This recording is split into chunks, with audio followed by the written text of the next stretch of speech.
But at the end of it, I don't want to go because these things are all, the tapes are available, the records are there. In fact, only about 2 weeks ago I saw a set of the records again.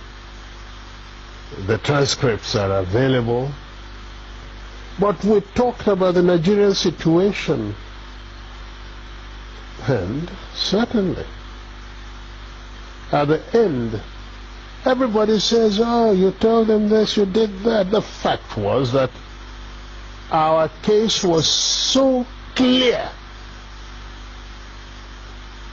that I actually believed at the end of Aburi that the problem was not Gowon, but probably some ambassadors in Lagos who were pressing for something else. Because we understood each other. We agreed on every single point. The drafting was, in fact, my chief secretary with 2 other chief secretaries from the other side. They said, no. And drafted and agreed. We looked at it, we agreed.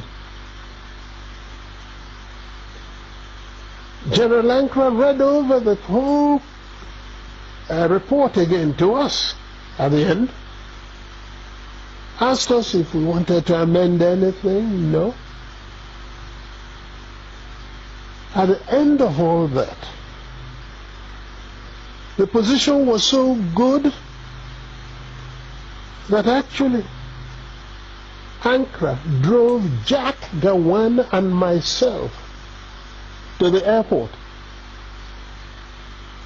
Jack was sitting on his left, I was sitting on his right. He was in the middle. And in the course of that journey, at a point, General Ankara shook his head and said, oh, thank you. Thank you. If only we can go on like this, everything would be all right. I believe I was the one. As I do now from time to time, I go for the dramatic. Suddenly I picked up Gowon's hand, put it on Ankara's lap, brought my other hand, placed it on it, and I said, General, sir, hold us together, I want to say something.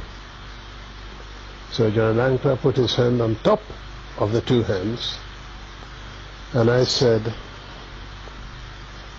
General, I want to assure you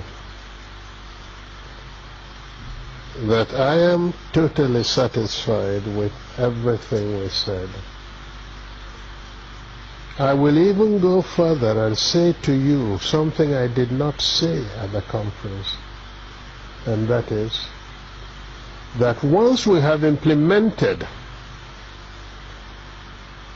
everything we have said, I would ask you for one favor and one favor only, and that would be to be the one to propose Jack Gowon as a head of state of Nigeria.